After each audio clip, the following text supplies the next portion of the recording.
Thank you so much. I can't tell you how delighted I am to be here. I always enjoy being with you, and I really appreciate you having me back.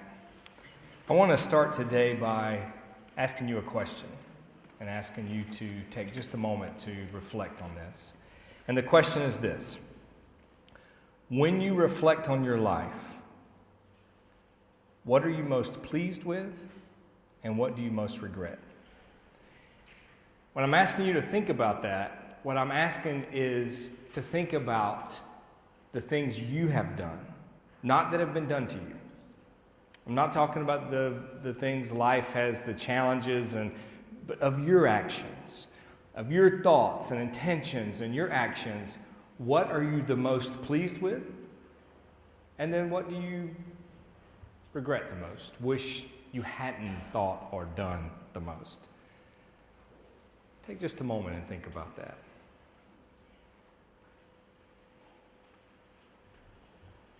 When you take the time to look back, what are those moments where you say, man, I wish I hadn't done that. I wish I had not said that. I wish I had not done that. Or what are those moments where you say, that was okay. I mean, that thing I did, that's all right.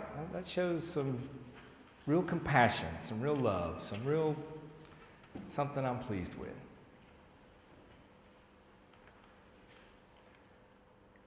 As you think about that, I want to ask you a second question, and that is, when you think about what you're most pleased with, and you think about what you most regret, how much does the practice of your religion play a part in that? What role has your faith journey, your practice of your faith, your religion, what role has it played in the moments you are very pleased with and the moments you regret?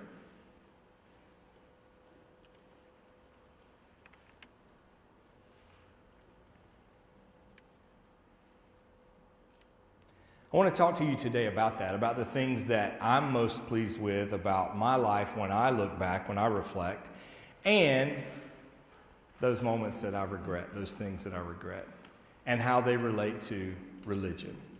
The title of the message, I did it to sort of try to be a little provocative and get you thinking a little bit. The only valid religion on the planet and how to practice it. The subtitle is From Moose to Myrtle the Turtle. We'll get to that in a minute. I want to read to you what I believe is my opinion, my thought on what is the only valid religion on the planet. The Dalai Lama says, "This is my simple religion. No need for temples, no need for complicated philosophy. Your own mind, your own heart is the temple. My religion is very simple. My religion is kindness." When I reflect on my life, I am most pleased when I have been the most kind. And I regret the moments of unkindness, or even when I was not as kind as I could have been. Because like the wisdom that I just read from the Dalai Lama, my religion is kindness. That is my belief that that's the only valid religion there is. And I'll ask you this. Name one thing, whatever your religion is, name one thing that being kind would violate in your religion. Name one thing in your religion that being kind wouldn't fulfill. Now, this word religion, like this word kindness or God or anything else, it can be seen a lot of different ways. There's a lot of different definitions. I am not talking about the paranoia, apocalyptic, fearful, destructive, violent psychopathology that parades itself as religion in the world. But I'm talking about all the great faith traditions. If you look at their core, if you look at what they teach and why they have endured for thousands and thousands of years of human history, I don't think you can find a single tenet, a single practice of that faith that kindness does not fulfill. Jesus said, the way you want to be treated, treat others like that. Do unto others as you would have them do unto you. If we ask ourselves that in every single situation we get into, would we not live the kindness religion? Would we not fulfill, as Jesus once said, all the law and the prophets by loving God with all we have and loving others as ourselves? Isn't that everything? Henry James, a writer and thinker I really admire, says, 3 things in human life are important. The first is to be kind. The second is to be kind. And the third is to be kind. Ralph Waldo Emerson, another thinker, writer that I adore, says you cannot do a kindness too soon, for you never know how soon it will be too late. Lao Tzu, the amazing thinker, philosopher, spiritual writer responsible for the Tao Te Ching, said, kindness in words creates confidence.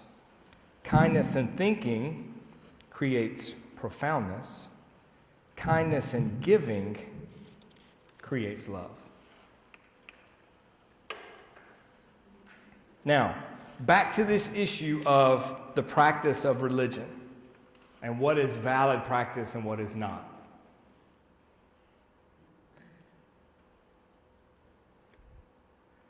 Gandhi said,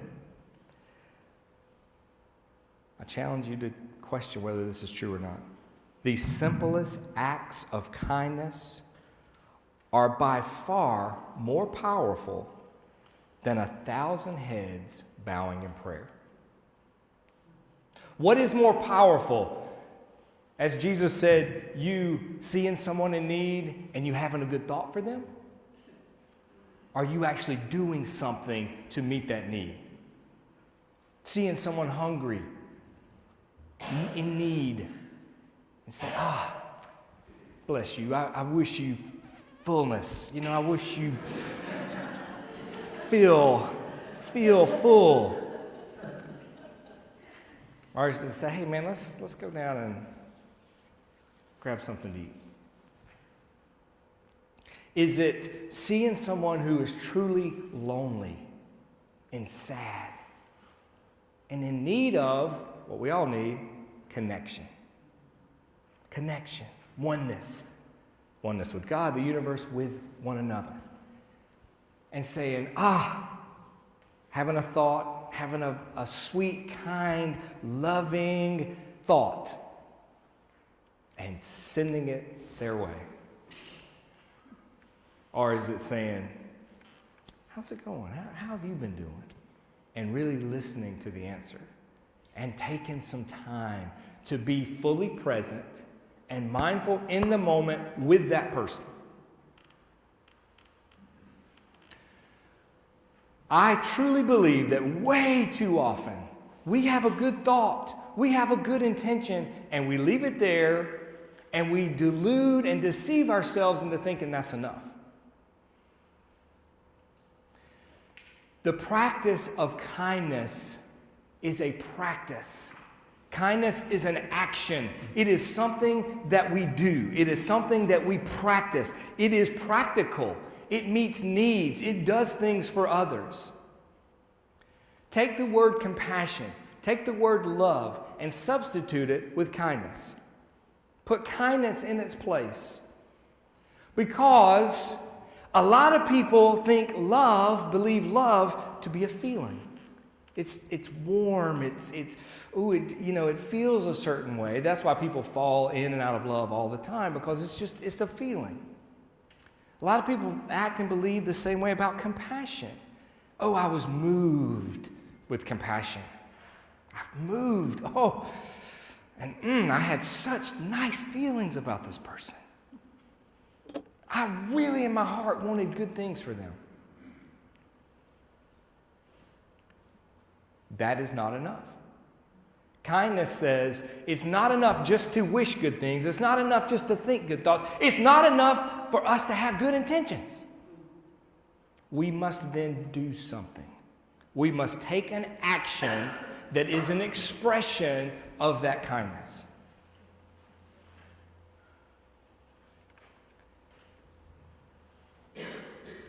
The things I regret the most in my life are when I was not as kind as I could have been.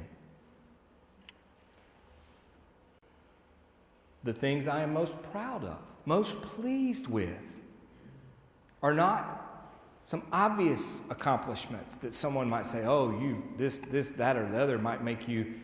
It's when I acted kindly.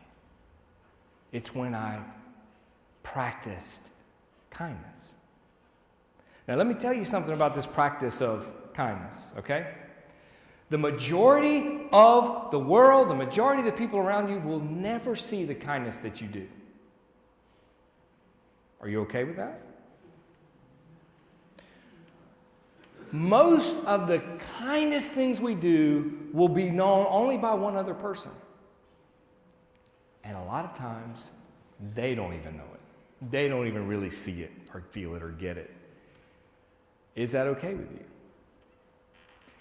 If we believe that kindness should be our religion, should be the center, that God is love, that to be like God, we live in love, not a feeling, but an action, a way of being in the world, that our response is kindness, our response is love, no matter what we're responding to. If we believe that, and that's our commitment, then we're not concerned about who sees, what acclaim or reward or appreciation we get. Because I'm going to tell you another truth about practicing kindness. These are gems. Wait till you hear this, okay? I'm about to give you a pearl. You ready for it?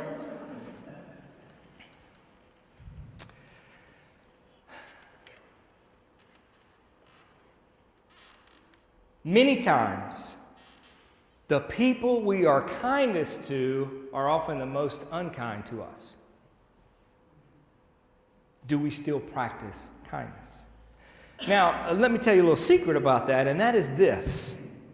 Somebody should write this down. The most unkind people need kindness the most. Now, they are the freaking most difficult to be kind to. Amen? I mean, you agree with that? But they need it the most. They need our kindness at the very moment that something inside of us and our ego and our says, this person, oh my God, I cannot deal with them. I can't, and we want to respond in a way that is unkind. Our reaction, our overreaction is not in kindness, not in love, in ego, in judgment, in criticism, in something else.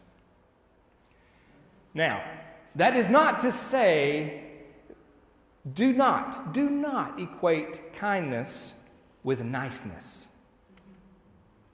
I think a lot of times when people talk about love or kindness, they get this warm, fuzzy, soft feeling of a kind person is a doormat, right? A kind person is someone who's pushed around and shoved around. A kind person is someone who doesn't have self-esteem, who doesn't have a concept of self, so they're just continually trampled and they are pushed around by the world and by others. That's not kindness. Sometimes the kindest thing we do is a strong stand on something that really matters. Sometimes the kindest thing we do is speak a word in kindness, but of truth that someone doesn't want to hear, but needs to hear. Sometimes the kindest thing we do are set some boundaries. We step to someone and say, I love you. I care for you. this behavior is not acceptable. This behavior, it's not, look at the destruction it's doing in your life and for others. You step to an addict, you deal with an addict in your life. You don't say, kindness doesn't say, well, what can I get you? You need another rock? You need some more crack? You need another drink? It's helping someone. It's the hard, difficult, strong work of helping someone deal with addiction, deal with dependency, deal with their needs. The act of kindness is it's the same as love, extending ourselves on the behalf of someone else. Now, how many times in your life have you seen someone in need and turned the other way? Maybe with your good thoughts and feelings. Maybe, I feel good about myself because I really do wish them well. I want them to do well. Rather than us taking an action and actually doing something for someone. One of Jesus' most insightful, perceptive, searing stories, parables, is that of the Good Samaritan, where people, because of their religious duty, because of their worldview, would not take the time to reach out in kindness to help someone in need. They had more important things to do. To stop and help someone, to lower ourselves, to get down in the dirt and muck and to really dig deep. Do you know when you help people, it's messy? Do you know that getting involved with people is a messy, and the more problems people have, and your involvement with them makes a mess of things. My daughter is studying counseling at Troy right now. She's got just a few months left and then a couple of years of internship and she'll be done.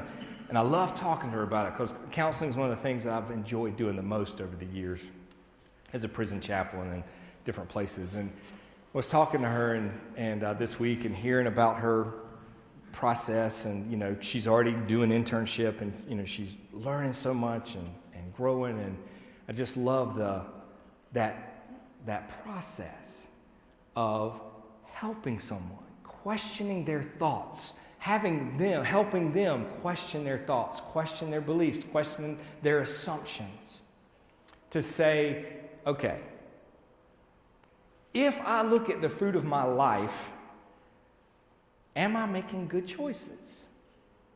Am I thinking the right way about things? It's actually getting down in the dirt with them. And she's leading a group right now. And I said to her, I promise you'll see this. And she confirmed it immediately. In counseling, in our work of developing ourselves and becoming our better selves, things always get worse before they get better. You want to tackle a real issue in your life that you need improving, that needs to be better, it will get worse before it gets better. It's a messy process. And if you get close to people in crisis, a lot of times they try to involve you in the drama. You have to guard against. If you get very close to them, they try to make you responsible for them, try to make you maybe part of the problem. Maybe they start to blame you. They transfer things onto you. That's what I'm saying we're signing up for. That is the act of kindness. That is the act of love. That is reaching out and doing something, actually doing something for someone. It's not quick. It's not easy. It's not safe. It's not from a distance that's wishing them well, that's sending warm things their way, warm, fuzzy feelings that we just saying a prayer for them. It's getting off our knees. It's unbowing our head and unclenching our prayed hands and doing something. That is kindness. To me, that is the only valid religion on the planet, and it fulfills everything else. Now, the thing about kindness as I mentioned earlier, is that it is a practice. Would you like to be more kind? You can. Name something else in your life you'd like to be better at. Maybe you'd like to be a better cook. Well, guess what? You got to get in the kitchen and you got to break some eggs, right? Boil some water. Don't start easy. Just ease your way in. You have to do something. You have to practice. I am 20 years in to my career as a novelist. That is a lot of practice. A book I write today is far superior to one I wrote 20 years ago or 25 years ago. Far superior. Because I practice, because I apply myself and work on my craft and work on this art that I do. If you want to be kind, all you have to do is practice it. And you get in a situation where someone is unkind, where someone does things that cause your ego to want to rise up and say and do things that are unkind back. There's your opportunity for practice. There's a certain amount of practice kindness you can practice on your own, in your thoughts. How often are your thoughts critical, judgmental of yourself or others? That's a great practice of kindness right on your own. But otherwise, it has to be in the company of others. It has to be when people are most unkind and needing kindness the most. Now, going back to this, what we regret, what we are proud of or pleased with that we did. Let me start with my regret. I have many. I'm not saying this is the only one. But when I was growing up in my neighborhood, let's say grammar school years, but let's say, 4th, 5th, 6th grade, something like that. We had a couple of kids in the neighborhood, cousins, played together almost every afternoon after school. Had a great time. We'd play football and we'd play basketball and we'd, go through the woods and build forts and tree houses and all kind of things.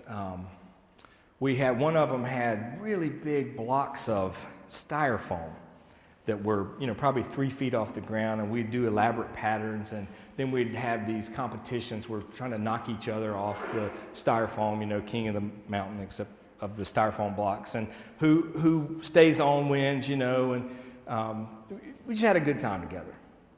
Well, we had a couple of kids who were only there occasionally.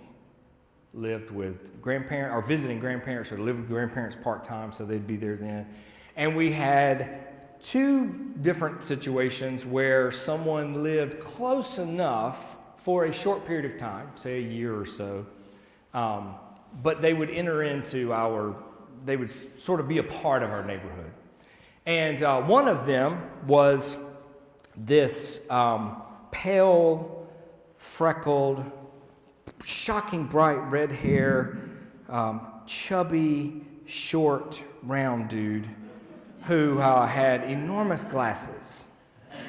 And the big, thick, not only the glass themselves, but the frames and all, and which were not in style at the time. Didn't dress the best, and I think probably the family situation was not necessarily the best. And he would hang out and play with us, and we'd include him in some things. Well, we had, as I think back, I wouldn't have characterized this at the time, but as I think back, there was a bully in the group.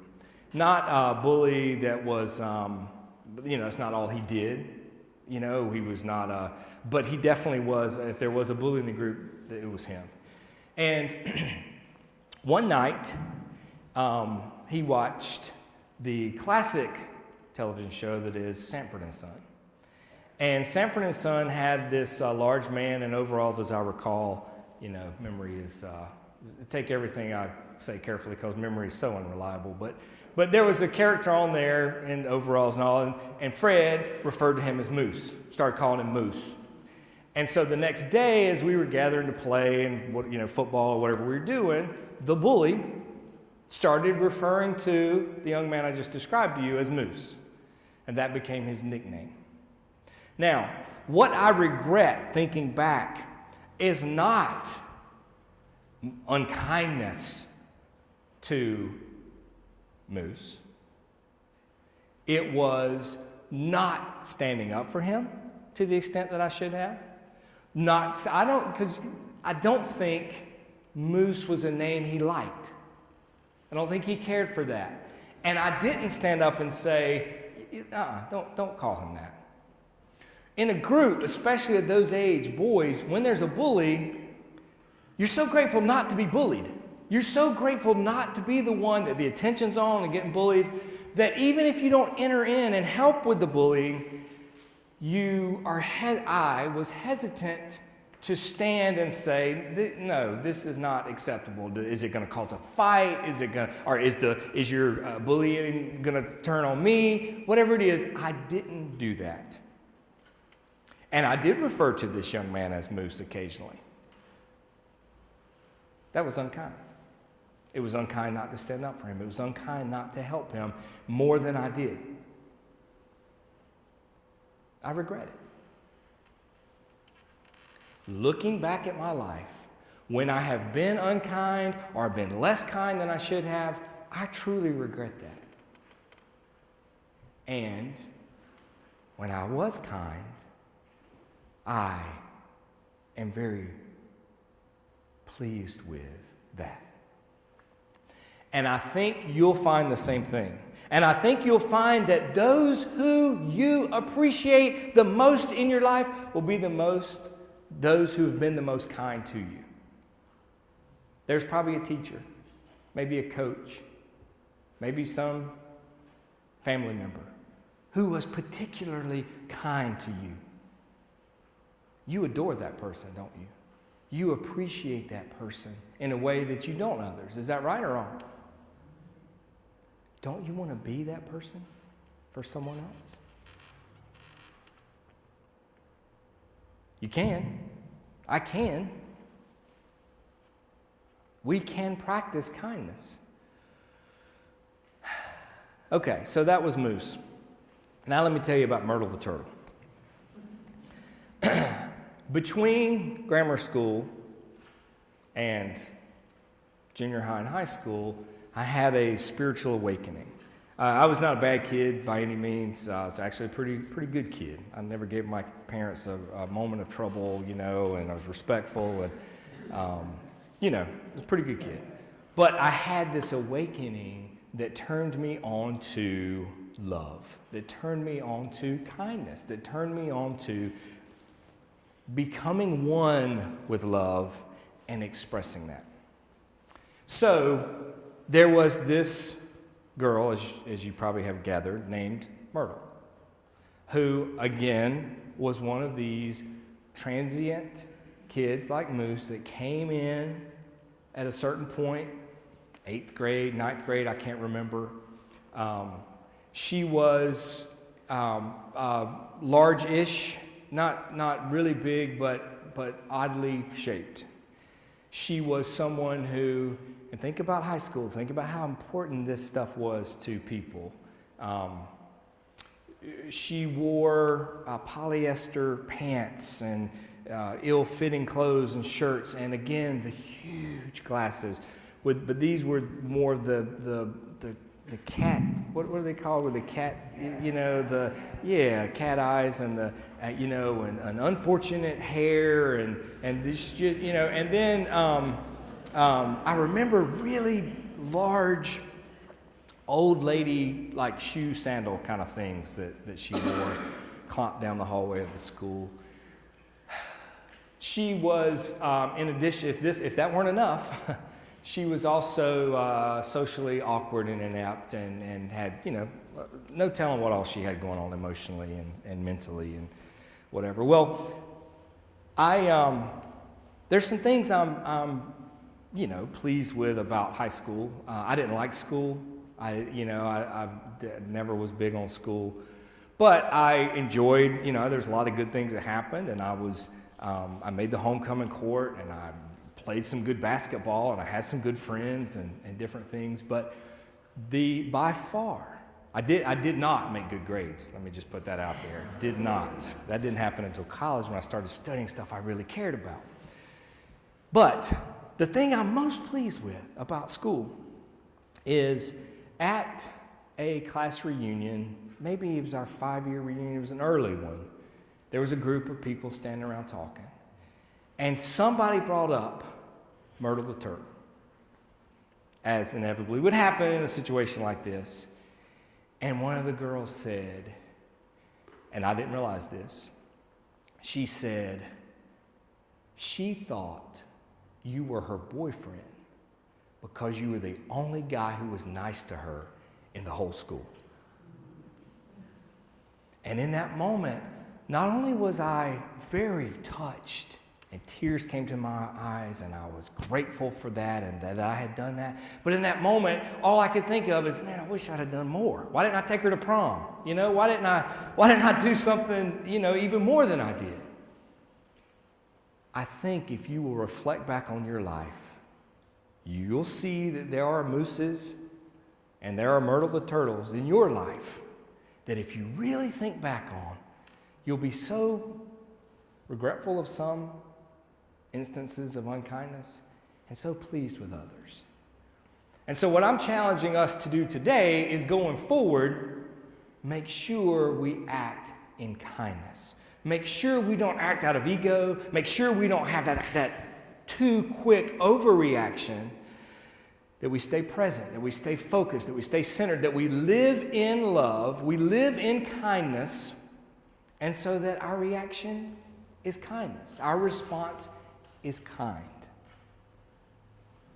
Now, very quickly, I want to give you the reasons why I think we don't do that. Very quickly. Ready for these? If I am right if the Dalai Lama is right, and my agreement with him is right about kindness, that it is the most important thing we can do, then I want to ask you, why aren't we? Why aren't we being kind?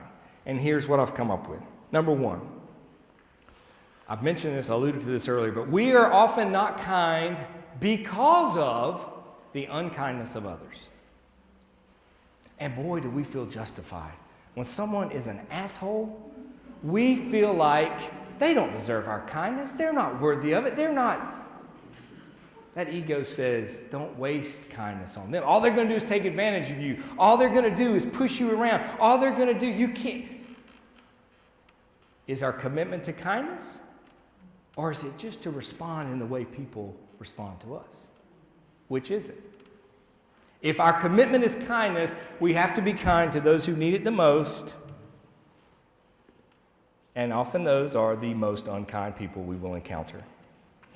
Number two, we're unkind often because of our own pain and wounds. It is very difficult to be kind when you are hurting, when you are in pain, when you are needing kindness from others. But that is the time where the most beautiful wounded healer can emerge. And we can actually help others out of our own pain. Are we healing these wounds? Do they become scars that remind us of how much we need kindness and how much we need to give others kindness? Or are they open, festering wounds that cause us to be unable to respond in kindness? Number three, we're not kind when we're jealous or resentful or envious.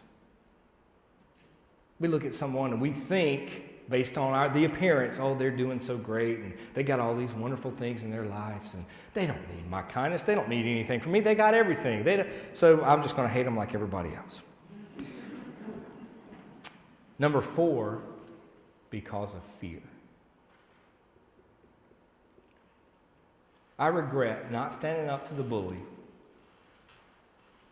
And the reason I didn't was fear. Whether it was fear, physical, probably not so much, maybe a little, but he was obviously the alpha, bigger kid, but it was more what happens in the group dynamic when you take a stand, and I've not let that happen again, and I won't. I learned from that experience as we can because of insecurity, which is related to fear. But when we're insecure and we're what do people think about me, or we're not giving, we're not sharing kindness because of judgment, justice, this notion of justice, because our thinking the person is unworthy of kindness. They don't deserve my kindness. They don't deserve anything good from me. They're not good. They're bad. They're horrible. They're mean. They're unkind. They're sick. They're whatever. They don't deserve it. Maybe we're unkind often because we're compromised physically. We're fatigued. We're, ill. We're drained. It's more difficult to be kind in those times. Finally, we're unkind because we're not in the present moment. We're not fully present. You can't really give someone what they need and fully be present and give them kindness if your mind is somewhere else, if you're doing something else mentally or otherwise. Now, I'm going to tell you what all of these things I just shared have in common. There's a certain sickness they all share. Are you ready for it? Everything I just shared that keeps us from being the kindest we possibly can, all of these things are self-directed. If I'm insecure, who am I thinking about? If I'm fearful, what am I thinking about? They are part of the sickness of selfishness. Kindness calls for us to reach out of ourselves and extend ourselves for others. Not to be selfish, not to be self-directed. If we're going to practice kindness, we have to get our ego in check. We have to deal with these things. And in your practice of kindness, the most important thing, the place to start is practicing kindness with yourself. When I think about little Michael in the situation of 4th or 5th grade and dealing with Moose, I am disappointed. I am regretful, as I mentioned, but I also have compassion for him, and I understand. And I've seen him try to grow and struggle and become a kinder person over the years. Be kind to yourself. Practice kindness with yourself. I promise you, the most unkind people you will encounter are being the most unkind to themselves. I know it doesn't seem like it, but they're the most critical of themselves. They're the most judgmental. They're the most miserable. And what are they doing? Trying to spread it around, trying to share it. Practice kindness with yourself, and you will practice it with others. People are illogical, unreasonable, and self-centered. Love them anyway. If you do good, people will accuse you of selfish, ulterior motives. Do good anyway. If you are successful, you will win false friends and true enemies. Succeed anyway. The good you do today will be forgotten tomorrow. Do good anyway. Honesty and frankness make you vulnerable. Be honest and frank anyway. What you spend years building may be destroyed overnight. Build anyway. People really need help, but may attack you if you do help them. Help people anyway. Give the world the best you have, and you'll get your teeth kicked in. Give the world the best you have anyway. Thank you.